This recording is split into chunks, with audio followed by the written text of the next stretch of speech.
Okay, so hi everyone. My name is Anastasia or Anastasia, it doesn't matter, wherever. I'm I'm going to be talking about basically comparison of UI and UX in games, in game dev, and complex systems like SaaS today. But before we gonna go deep into that, I'm gonna introduce myself. So that will be yeah, that's me. I have started my journey in 2016 as a graphic designer with a small shift to web design pretty quickly. And then I got orientation of UX and accessibility standards because the GDPR policy and accessibility policy just came in, so I had to learn it. And then we started to, at the studio where I was working at, we started to design many products for audience with access needs. So I had to do many researches and learnings. And then I became a freelancer as well. So yeah, my journey starts there. I received my bachelor's degree in visual communication, also including the education part. And I was also working as marketing designer. Yeah, I'm just multi-field designer, I guess. Um, when I moved to New Zealand, just like 3 years ago, I started to work at Cerebral Fix, which is game studio here in Christchurch. Just in case you don't know, they sit at Epic Building. And from this role, I got majority of my game dev insights, not because I used to work there on a variety of different projects, but also because I got to meet amazing and very creative people across the industry, and we used to share our professional struggles, especially around game UI and UX. And now I'm working as a senior UI UX designer at AutoTrader. For those of you who don't know, it's kind of like a trade me, but for cars only, and maybe in the future car parts.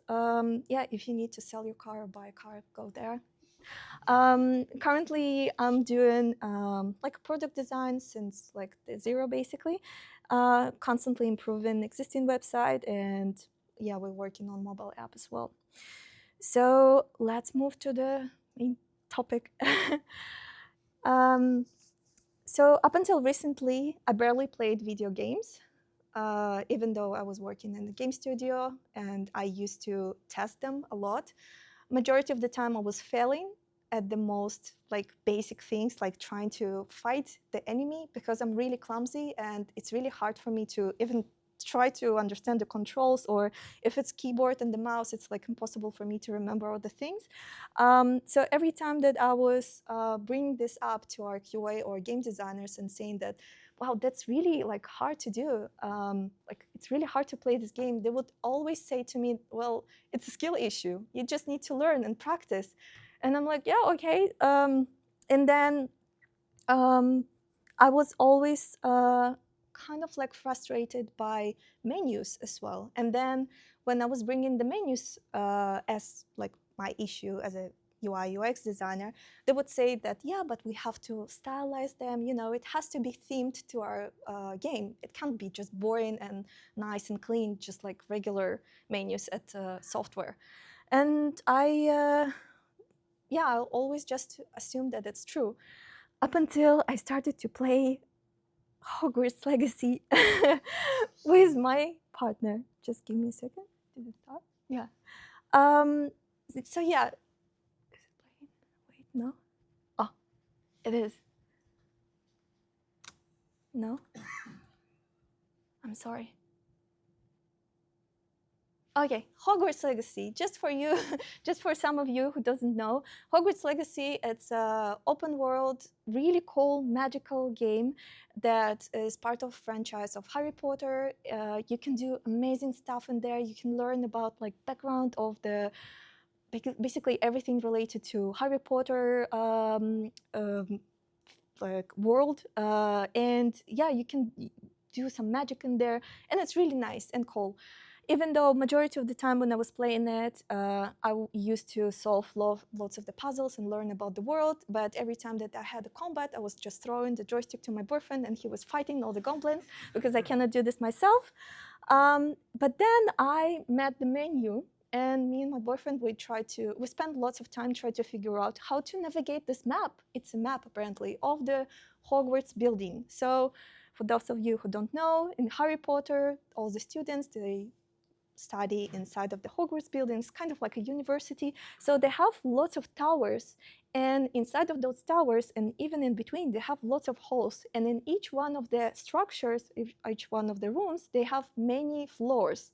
So the game designers, or UI designers in this case, they didn't know how to solve the map navigation in this issue. So what they did, they basically allowed you to navigate in between different sections of the building. So to go inside of the room of specific section, you need to click on the flag or on the menu on the side, and then you will see all the halls or possible teleport spots inside of this section, which is really complicated even right now when I just explained it. But as you go, you learn to use it, even though it's really hard, because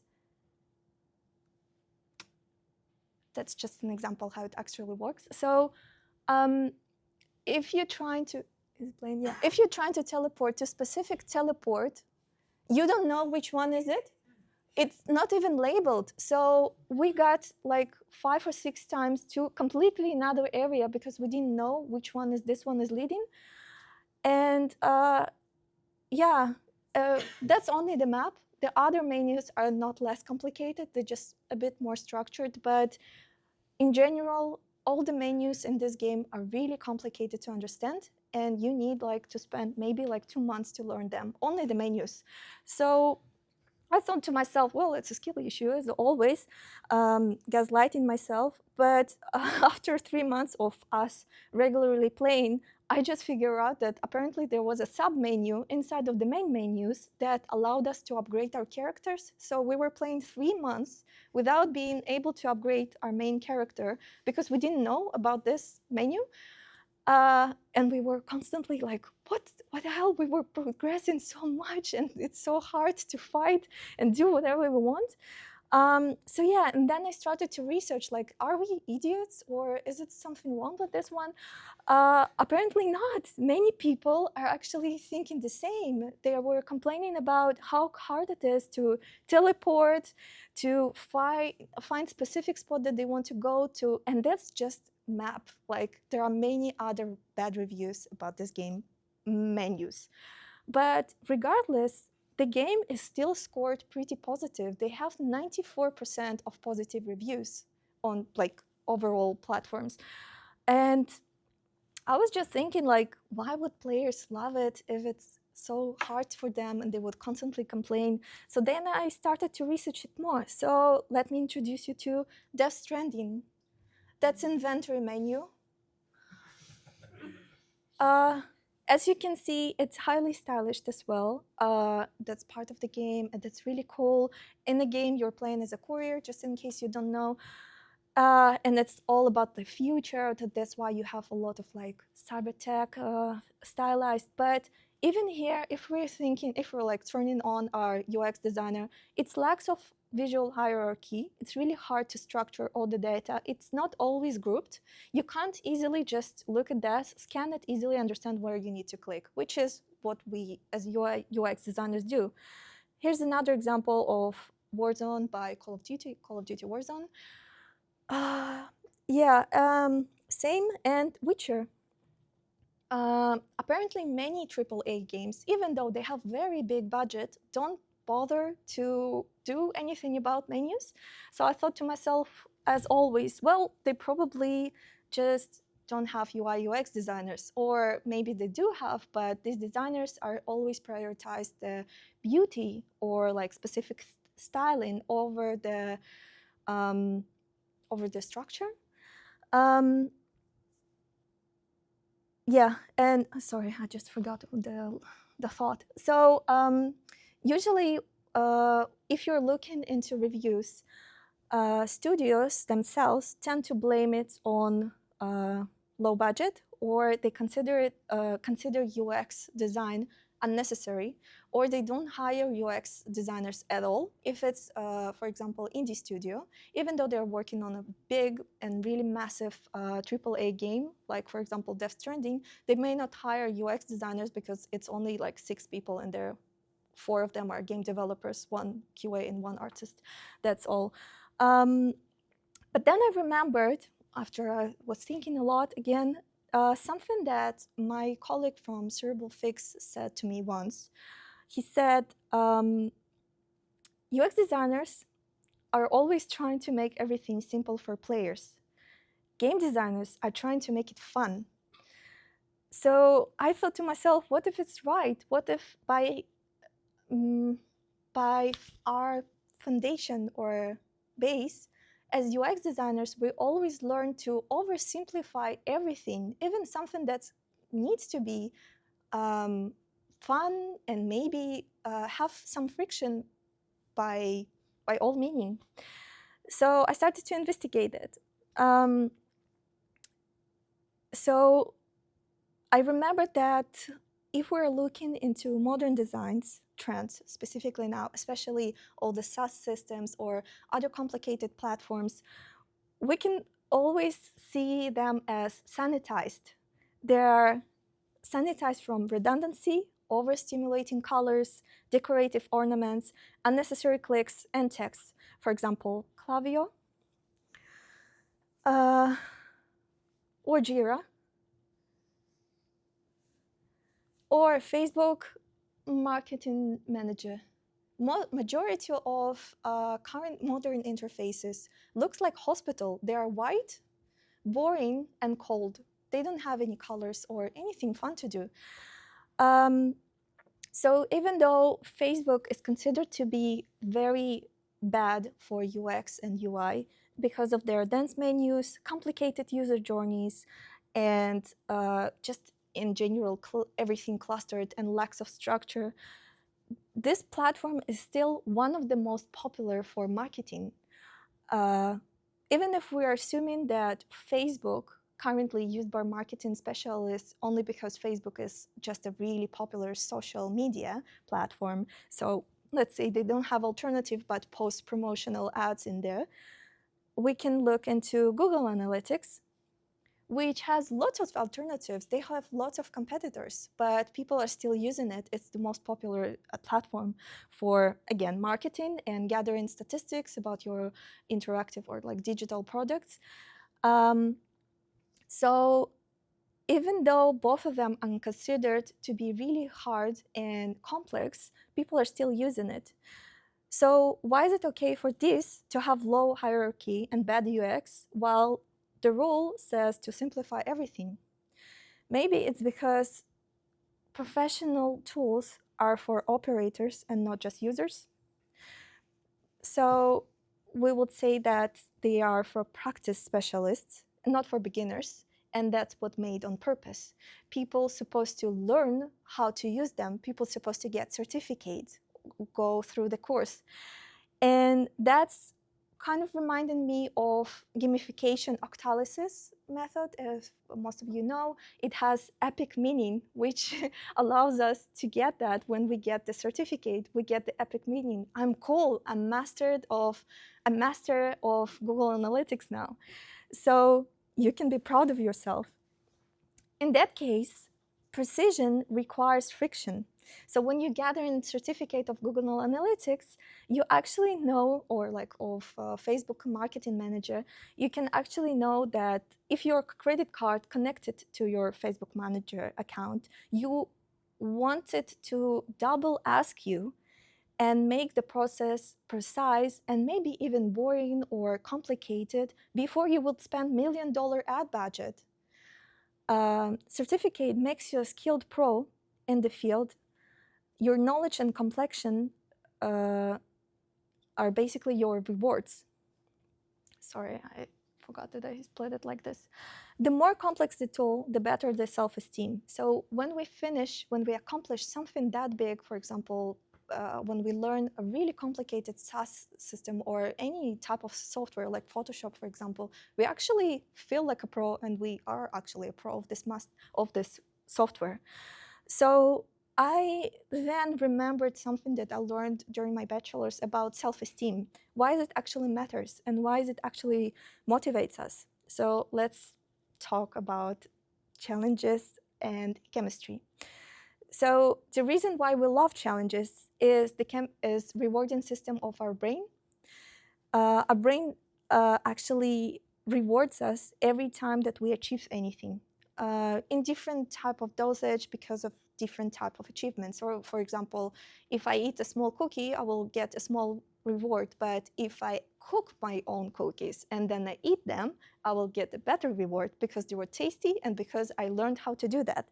So for example, we have four hormone of happiness that each one of them rewards us for different type of process or achievement. Dopamine is getting released when we're completing a task, especially if it was complicated one, and when we're celebrating the victory. So we actually motivated to do another task or to achieve another victory, to go through something really complicated and feel motivated to continue. It's actually like a hormone that's rewarding us to study in general. These two. Serotonin is, we can skip on this one, it's just a mood stabilizer, but it's still nice because we have a social connection. Every time that we have social connection, we get a small dosage of serotonin released. Oxytocin released when, for example, we spend some time with specific people that we like. If we don't like them, we don't get oxytocin. So not our boss, for example.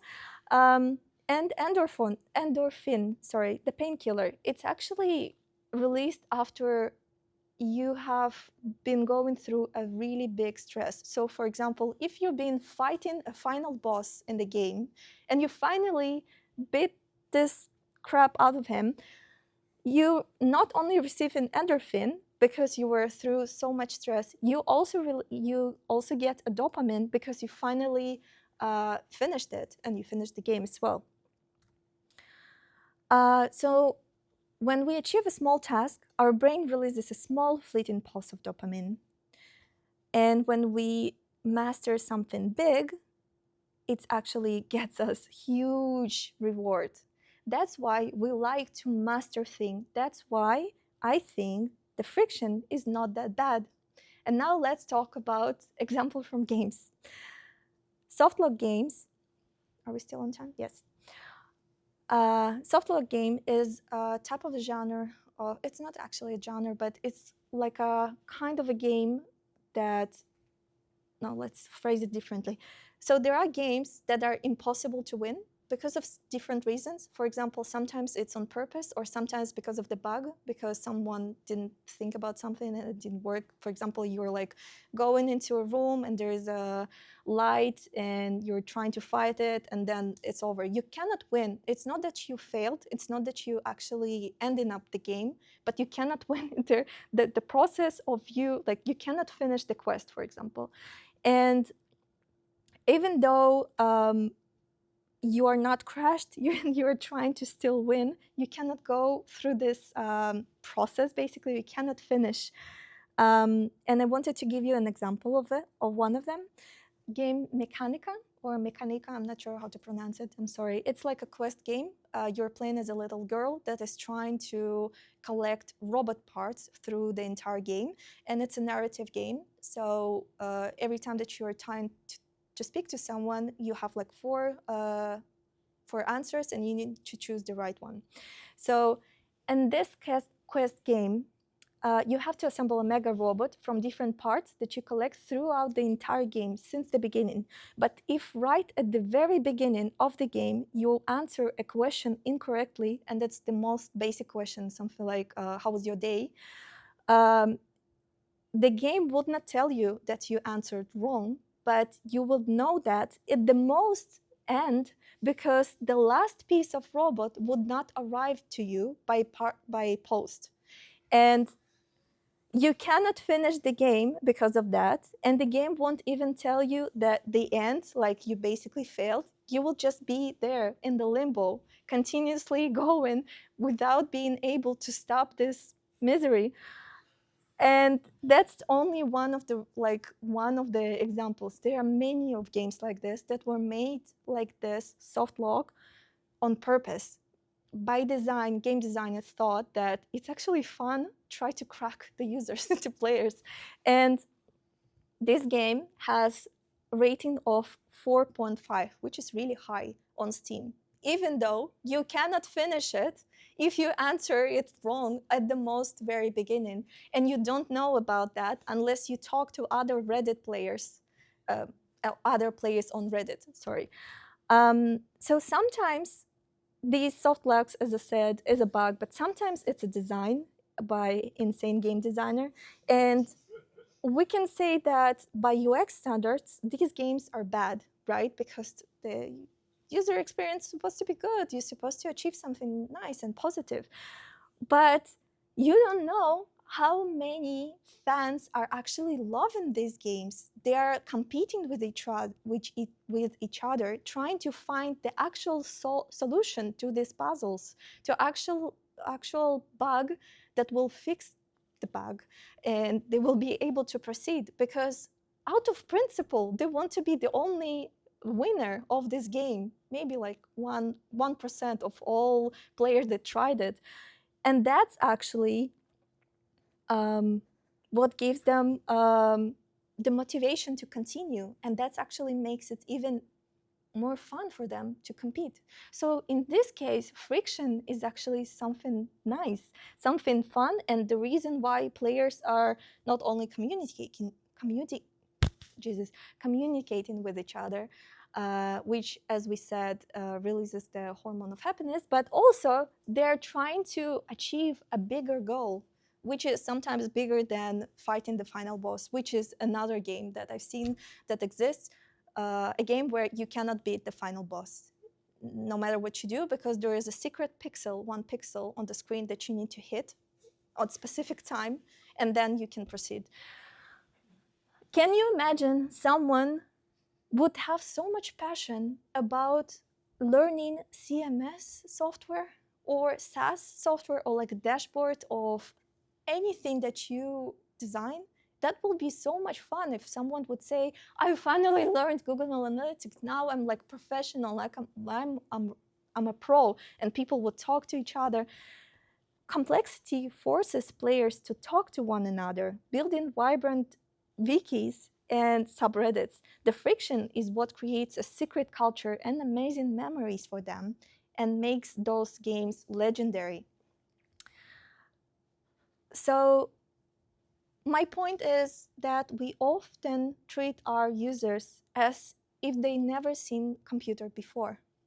We overwhelming the interfaces by a huge amount of tooltips, hints, and onboarding processes. What if instead of all of that, what if instead of holding their hand, we would actually allow them to make mistakes and learn from them and actually feel that they achieved something by doing a mistake and then learning how they can avoid it. Empty states, oh, sorry, can you see some? Yeah. Empty states like this one are often considered to be a great UX solution because you're starting from scratch, you're starting from blank screen. But what if instead of using completely blank screen, sorry, I wanted to add another screenshot of Figma having nothing on the dashboard when you just start in it, but I couldn't find it because apparently no one does the screenshot because everyone considered it boring. So remember how Figma looks like when you just starting, it's like nothing, and then you're trying to understand, okay, what does Figma make? What is FigJam? What the hell is that? So as a user that never reads tooltips or onboarding processes, that clicks on skip every time, I never read instructions to a kettle or laptops, for example, and I assume that many of you as well. So instead of overwhelming user by amount of instructions that they need to read or sometimes see, because sometimes it's animations as well, try to give them opportunity to do something, and then maybe they won't like it, but then they will do something else. So for example, imagine that FigJam would open and they will start to just wrap things around and already do this, which FigJam actually does sometimes with the templates, but not always.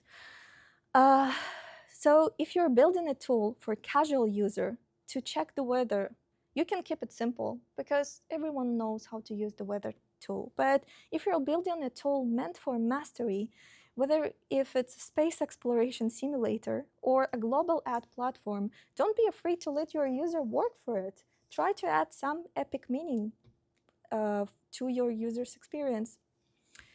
And that's all from me. Thank you.